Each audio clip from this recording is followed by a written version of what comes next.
হাদিসের মধ্যে আসছে আল্লাহ রসুল সাল্লাল্লাহু আলাইহি ওয়াসাল্লাম একদিন বনী ইসরাঈলের 3 জন যুবকের কথা রাসূল বলতেছে। তারা একদিন সফর দ্বারা বের হলো। সফর যখন বের হলো তখন তারা হাঁটতে হাঁটতে হাঁটতে হাঁটতে একটি পাহাড়ের কাছাকাছি তারা চলে আসলো। ওই সময় হঠাৎ প্রচণ্ড বৃষ্টি হওয়া শুরু হয়ে গেল, এবং শুধুই তাই নয়, প্রচণ্ড বাতাস যখন শুরু হলো তখন তারা একটি পাহাড়ের গুহায় তার আশ্রয় নিল। তারা মনে মনে ভাবলো বৃষ্টি যখন শেষ হয়ে যাবে তখন তারা এই গুহা থেকে তারা বের হয়ে তারা আবার তার সফর উদ্দেশ্যে তারা বের হবে। হঠাৎ করে তারা দেখতে পেল উপর থেকে একটি বিশাল পাথর তাদের গুহার যে মুখটা আছে সে মুখটা বন্ধ করে দিল। তারা ভয় পেয়ে গেল, আরে এমন একটা বিশাল গুহার মধ্যে আমরা এসছি, আবার গুহার মুখটা বন্ধ হয়ে গেল, আমরা কেমন করে গুহা থেকে বের হব? আমার ভাইয়েরা, 3 জন যুবক অনেক চেষ্টা করল বিশাল পাথরটা সরানোর জন্য, কিন্তু তারা চেষ্টা করার পরে তারা সফল হলো না। তখন তারা বিপদের মধ্যে পড়ে গেল। একজন বলল, ভাই আল্লাহ রাব্বুল আলামিনের কাছে চলো আমরা একটা উসিলা করি। একজন বলল, কি উসিলা? তারা বলল, আমাদের জীবনের মধ্যে সব চাইতে যেই ভালো কাজটা আমরা করেছি এই ভালো কাজটা আমরা স্মরণ করি। এমনও তো হতে পারে এই ভালো কাজটা করার কারণে এই ভালো কাজের উসিলা আল্লাহ তাআলা আমাদেরকে এই বিশাল পাথরটা আমাদের কাছ থেকে আল্লাহ তাআলা সরাইয়া ফেলবে। সুবহানাল্লাহ। একজন যুবক বলল, আমার মা এবং বাবা দুনিয়ার মধ্যে ছিলেন, আমি কি করতাম? সারাদিন কষ্ট করে পরিশ্রম করে আমি যখন আমার বাড়িতে যখন আসতাম তখন আমি আমার গাভীর দুধ দহন করতাম। দুধ দহন করার পরে আমি সেই দুধ গরম করতাম। গরম করার পরে আমার স্ত্রী, আমাদের ছেলে, আমাদের মেয়ে তারা খাওয়ার আগে এই দুধ আমার বাবা এবং আমার মাকে আমি দুধ পান করাতাম। সুবহানাল্লাহ। একদিন দেরি হয়ে গেল, আসতে অনেক দেরি হয়ে গেল। আমি যখন এসে দেখলাম আমার মা ঘুমিয়ে আছে, আমার বাবা ঘুমিয়ে আছে, তখন আমি কি করলাম? আমি আমার গরুর দুধ দহন করলাম। দুধ দহন করার পরে আমি গরুর দুধ গরম করলাম। গরম করার পরে আমি দুধের গ্লাসটা নিয়ে আমি আমার মার সামনে দাঁড়ালাম।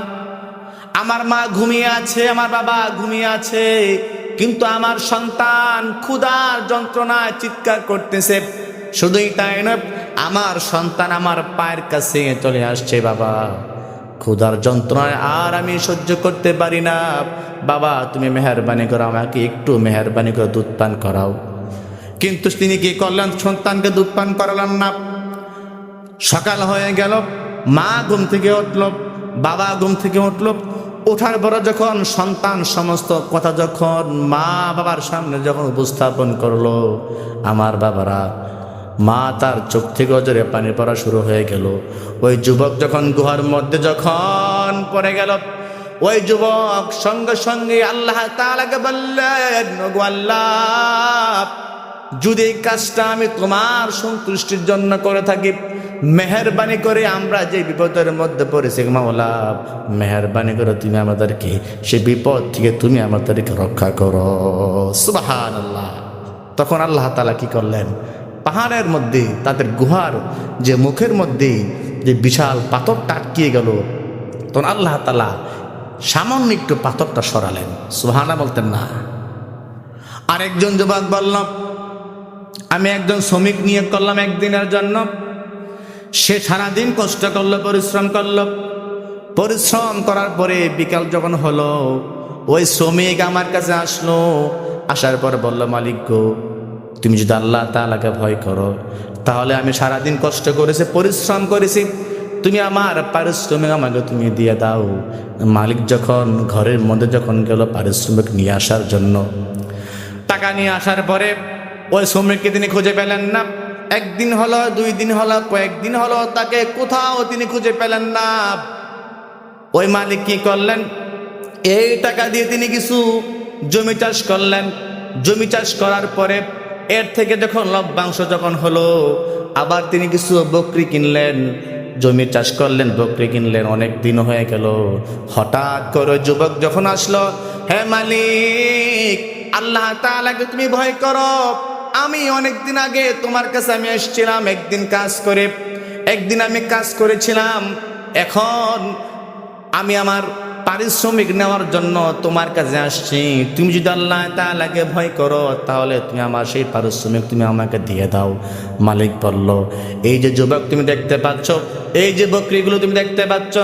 হ্যাঁ, আমি দেখতে পাচ্ছি। এখন থেকে তুমি বকরির মালিক। এই যে তুমি দেখতে পাচ্ছ জমিগুলো, এই জমির মালিক তুমি। যুবক অবাক হয়ে গেল, আমি মাত্র সামান্য টাকার কাজ করেছি, এত সম্পত্তির মালিক তো আমি হওয়ার কথা নয়। তখন মালিক সমস্ত কথাগুলো খুলে বলল।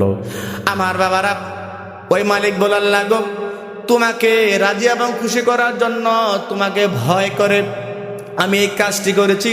তার সম্পদ আমি বক্ষণ না করে বরং তার সম্পদ আমি বাড়িয়ে দিয়েছি। এই কাজ যদি আমি আল্লাহ তাআলা তোমার সন্তুষ্টির জন্য করে থাকি, মাওলা মেহেরবানি করে যে বিশাল পাথরটা আমাদের সামনে পড়ে আছে, মেহেরবানি করে তুমি সেই পাথরটা একটু সরাইয়া দাও। সুবহানাল্লাহ। তখন দেখতে পেলেন পাথরটা প্রায় অর্ধেকের মধ্যে চলে আসলো, সরে গেল। কিন্তু তারা যে জায়গাটা ফাঁকা আছে, ওই জায়গা থেকে তারা ওই জায়গার ভিতর দিয়ে তারা বের হওয়া সম্ভব ছিল না। 3 নাম্বার হলো, একজন যুবক বলল, আমি আমার একজন বোনকে অনেক বেশি পছন্দ করতাম। স্ত্রী যেমন করে তার স্বামীকে পছন্দ করে, স্বামী তার স্ত্রীকে যেমন করে পছন্দ করে, আমি ওই মেয়েটাকে তেমন পছন্দ করতাম। তাকে আমি একদিন কুপ্রস্তাব দিলাম জেনা করার জন্য। একদিন নয়, 2 দিনে, অনেক দিন যাবত তাকে আমি কুপ্রস্তাব দিলাম। সে রাজি হলো না। একদিন সে বিরক্ত হয়ে বলল, তুমি যদি 100 দিনার তুমি যদি আমার জন্য ব্যবস্থা করে নিয়ে আসতে পারো, তাহলে আমি তোমার সঙ্গে জেনায় লিপ্ত হব। ওই মেয়ে জানে সে 100 দিরহাম সে ব্যবস্থা করতে পারবে না, এবং সে আমার সঙ্গে জেনাও সে করতে পারবে না। 1 দিন হয়ে গেল, 2 দিন হয়ে গেল, অনেক দিন হওয়ার পরে সে কষ্ট করে 100 দিরহাম টাকা সে নিয়ে আসলো। আর 100 দিরহাম টাকা ওই মেয়েকে দিল। সে বলল, মেয়ে, তুমি আমাকে শর্ত দিয়েছো 100 দিরহাম টাকা ব্যবস্থা করার জন্য। এই তুমি না 100 দিরহাম, এবং তোমার সঙ্গে আমার শর্ত হলো আমি তোমাকে টাকা দিব, তুমি তোমার দেহ আমাকে দিবা। নাউজুবিল্লাহ। ওই মেয়ে বিপদের মধ্যে পড়ে গেল। ওই যুবক প্রস্তুত হয়ে গেল জেনা করার জন্য, ব্যভিচার করার জন্য। সে যখন ওই মেয়ের 2 চোয়ালের মাঝখানে যখন সে বসলো, ওই মেয়ে চিৎকার করে বলল, হে যুবক, হে যুবক, ইত্তাকুল্লাহ ইয়া আব্দাল্লাহ, ইত্তাকুল্লাহ, হে আল্লাহর বান্দা, আল্লাহকে ভয় করো, আল্লাহকে ভয় করো। ওই মেয়ে যখন এই কথা যখন বলল, সে আল্লাহর ভয় তার অন্তরের মধ্যে চলে আসলো। সে সঙ্গে সঙ্গে সে খারাপ কাজ থেকে সে দূরে সরে আসলো। ওই যুবক সঙ্গে সঙ্গে বলল, আল্লাহ গো, ওগো আল্লাহ, এই কাজটা আমার পক্ষে করা সম্ভব ছিল, কিন্তু আমি করি নাই গো আল্লাহ, তোমাকে ভয় করে। এখন মেহেরবানি করে এই কাজটা তোমার সন্তুষ্টির জন্য যদি আমি করে থাকি গো মাওলা, মেহেরবানি করে যে বিশাল পাথরটা আমাদের সামনে পড়ে আছে, মেহেরবানি করে সে পাথরটা তুমি আমাদেরকে সরাইয়া দাও। সুবহানাল্লাহ। তখন প্রিয় উপস্থিতি, তখন এই বিশাল পাথরটা সরে গেল, আর এই 3 জন যুবক সঙ্গে সঙ্গে সেই গুহা থেকে বের হয়ে গেল। আল্লাহু আকবার।